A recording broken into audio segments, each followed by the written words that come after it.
Iya, iya kan. Assalamualaikum. Waalaikumsalam. Silakan duduk, Mbak. Selamat siang, Mbak semua. Selamat siang. Sebelumnya, terima kasih ya karena kalian sudah mau menyempatkan waktu untuk datang dalam kegiatan pengolahan hari ini. Kali ini kita akan membahas tentang kesehatan reproduksi wanita, spesifiknya tentang endometriosis. Tujuan kegiatan hari ini kita akan membahas tentang penyebab, gejala, cara penanganan dan pencegahannya. Untuk edukasinya melalui kelompok kecil, nanti kelompoknya dibagi satu kelompok itu 3 orang ya. Ya, Mbak. Sebelum kegiatan yang dimulai, apakah udah ada yang pernah mendengar istilah tentang endometriosis? Aku pernah dengar endometriosis, tapi aku nggak ngerti itu penyakit apa, Mbak. Saya juga pernah dengar. Itu nyeri biasa atau emang beda ya? Pertanyaan yang bagus. Banyak wanita yang tidak sadar bahwa nyeri head yang mereka alami sebenarnya merupakan gejala endometriosis. Mari kita bahas bersama. Jadi kita mulai ya kegiatannya. Di sini kami menggunakan media lembar balik. Bisa dilihat ya semuanya, Mbak. Ya, Kelihatan? kelihatan. Nah, jadi pertama itu ada definisinya. Endometriosis itu adalah kondisi ketika jaringan yang mirip dengan lapisan dalam rahim tumbuh di luar rahim. Jaringan ini itu bisa muncul di berbagai bagian tubuh seperti panggul, ovarium, ataupun dinding rahim. Setelah itu, penyakit ini juga disebut tergantung estrogen karena pertumbuhan jaringan tersebut dipengaruhi oleh hormon estrogen. Jadi, endometriosis itu kan tadi sudah dijelaskan ya, bisa tumbuh di ovarium. Namun juga bisa menyebar ke bagian yang lainnya yang ada di organ reproduksi wanita. Seperti gambar yang di awal ya. Nah, seperti ini. Jadi nanti sel-selnya menempel di bagian yang seperti ini ya. Nah, untuk penyebab endometriosis yang pertama ada implementasi langsung sel endometrium, biasanya dengan cara menstruasi retrograde. Pada mekanisme ini digambarkan bahwa terdapat aliran tali darah haid yang berisi jaringan endometrium melalui saluran tuba falopi. Kemudian tumpah keluar dan melakukan implantasi di rongga peritoneum. Yang kedua ada penyebaran sel endometrium melalui pembuluh darah dan limfatik. Pada teori ini mengatakan bahwa jaringan endometrium menyebar melalui saluran limfatik yang terdapat di uterus, kemudian dibawa ke tempat-tempat di pelvis yang akan menjadi tempat pertumbuhan dan dari jaringan endometrium.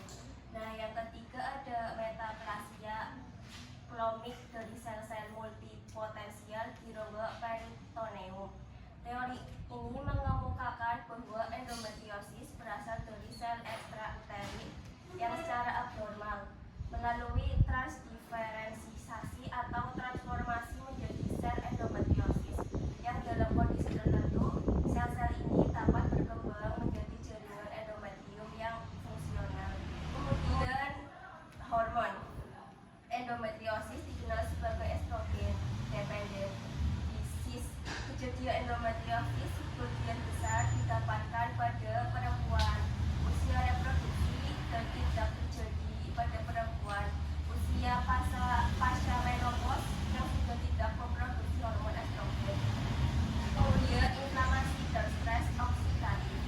Terjadi peningkatan mediator inflamasi pada serum dan cairan peritoneum perempuan penderita endometriosis. Selain itu, keluhan nyeri pada penderita endometriosis dapat berkurang dengan pemberian obat non-steroid anti-inflamasi. Kemudian defek sistem imun.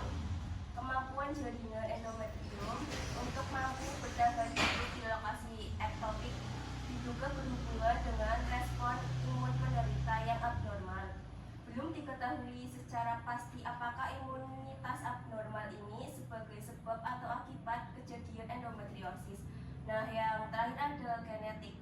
Terdapat laporan terkait agresi famili dan resiko tinggi pada fisik relatif serta kejadian endometriosis pada saudara kembar. Selanjutnya ada tanda gejala dari endometriosis. Yang pertama, dari punggung yang kronis.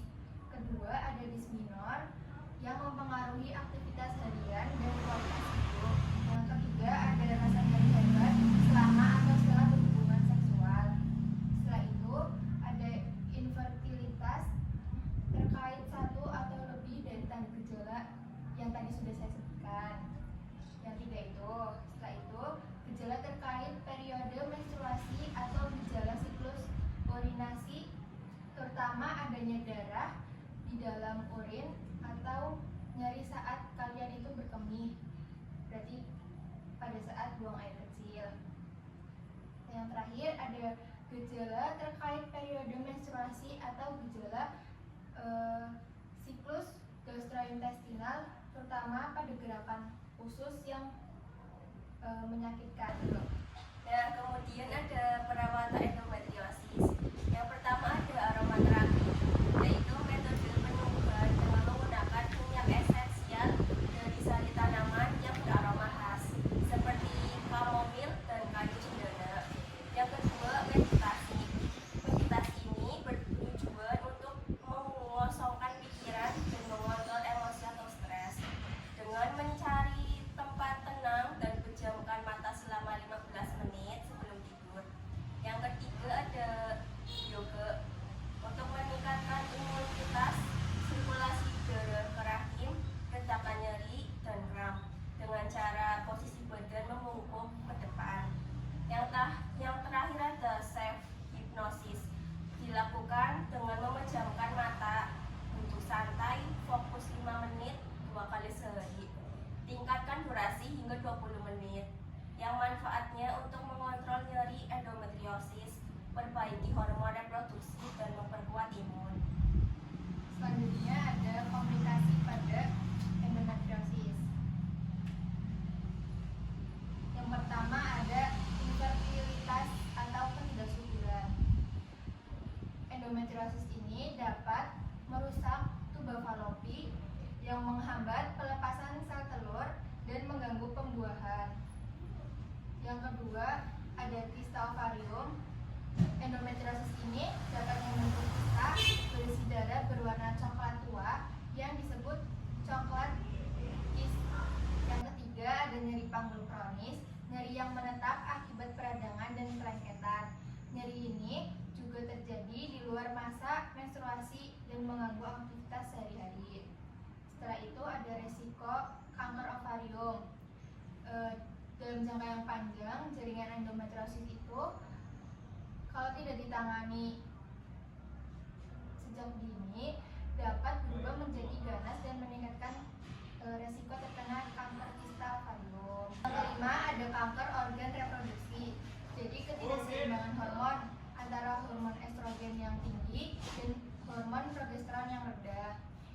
Hal ini dapat memicu kanker endometrium pada kasus endometriosis. Yang selanjutnya ada adesi atau kelengketan organ. Endometriosis menyebabkan terbentuknya jaringan parut yang membuat organ di panggul seperti rahim, ovarium, dan usus saling menempel. Yang terakhir ada gangguan psikologis, yaitu nyeri berkepanjangan dan masalah kesuburan dapat menimbulkan stres, kecemasan, hingga depresi.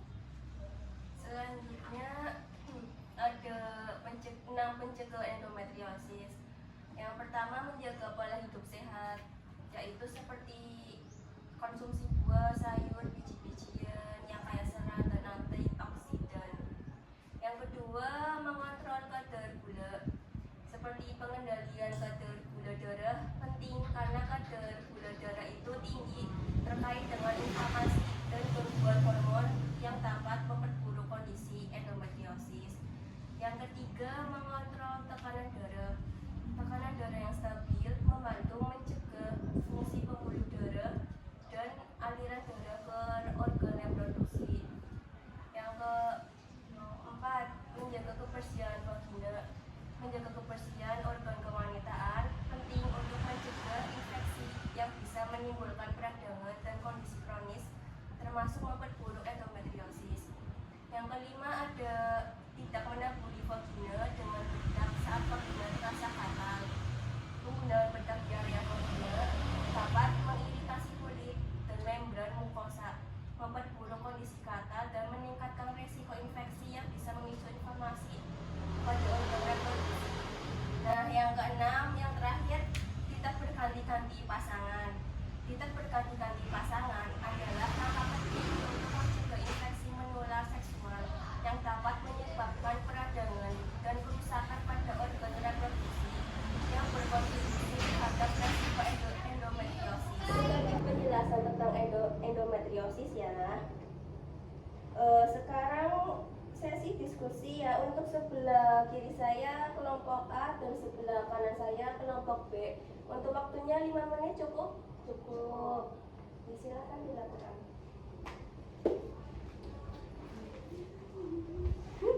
Boleh aja nggak apa-apa Mbak.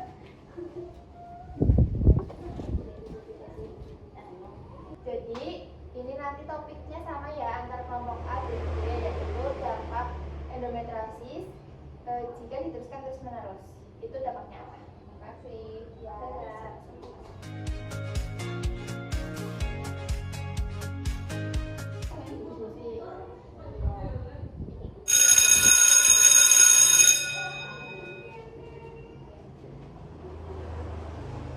Mbak, ini sesi diskusinya sudah selesai ya. Oke.